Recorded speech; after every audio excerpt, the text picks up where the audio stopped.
A gente volta a falar sobre o novo ataque do Hamas contra Jerusalém e Tel Aviv. O parlamento de Israel teve que ser esvaziado às pressas. E é sobre isso que a gente conversa agora, ao vivo, com o correspondente Michel Gavendo, em Israel. Michel, boa tarde, bem-vindo mais uma vez, Michel. Eu até prometi aqui falar de imagens, mas o próprio governo israelense, me consertei, tem tido um cuidado para divulgar imagens e não fortalecer assim o Hamas. Sim, é uma imagem do parlamento sendo esvaziado por um ataque do Hamas, é uma imagem muito forte. O ataque aconteceu em Jerusalém, contra a cidade de Jerusalém, justamente no primeiro dia de atividades, na retomada das atividades do parlamento depois do recesso de verão. Os deputados falavam sobre a situação, sobre a guerra, quando as sirenes soaram e eles tiveram que sair. Foram levados para um corredor do lado, uma área mais protegida, e tiveram que esperar até passar o perigo. Um desses mísseis caiu em uma região fora de Jerusalém, né, nas periferias de Jerusalém, e caiu numa área aberta. Tel Aviv também foi alvo desses mísseis do Hamas, foram pelo menos 2 salvos, 2 vezes a sirene tocou aqui na última hora. Há registros de uma pessoa ferida em uma cidade, também na grande Tel Aviv, ao sul de Tel Aviv, uma pessoa ficou ferida por estilhaços desses mísseis jogados pelo Hamas. Então também agora no norte de Israel, na última meia hora, nos últimos 40 minutos, mais informações de novas trocas de tiros entre o exército israelense e o Hezbollah.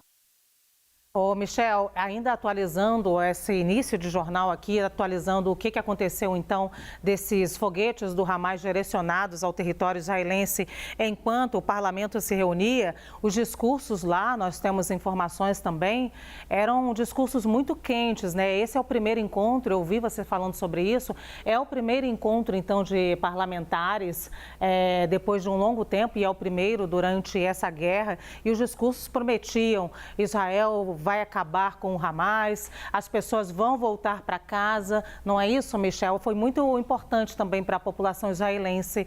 E aí eu estou falando de governo e oposição, todos unidos nesse momento.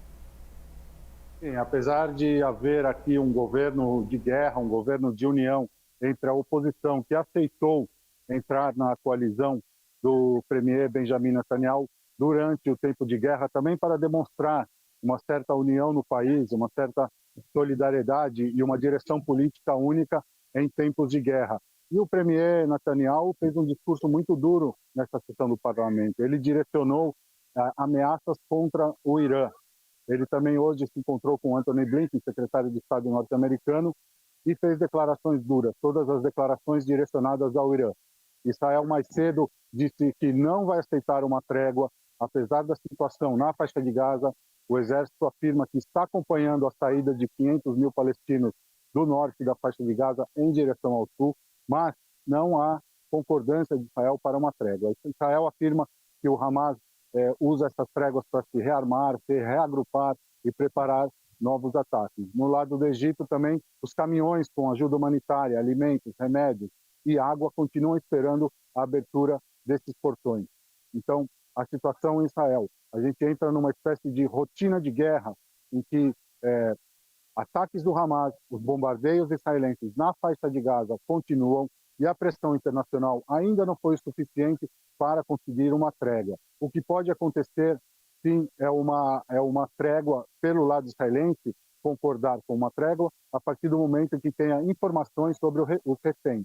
Israel afirmou hoje que são 199 reféns nas mãos do Hamas. Esse número subiu, até 2 dias atrás se falava em 120 reféns. Hoje foi confirmado que pelo menos 199 israelenses estão nas mãos do Hamas. O governo também aqui atualizou o número de mortos. São 291 militares mortos em conflitos com o Hamas dentro de Israel, já naquelas primeiras horas do sábado do dia 7, e pelo menos 1.200 civis. Nem todos foram identificados, nem todos os corpos foram ainda recebidos para identificação. Então, a gente tem agora aqui um impasse com pressão internacional por uma trégua, pressão interna sobre Benjamin Netanyahu foram informações pelos reféns e, por enquanto, nenhum sinal de que a guerra tem alguma probabilidade de terminar em curto prazo. Obrigada, Michel Gavendo.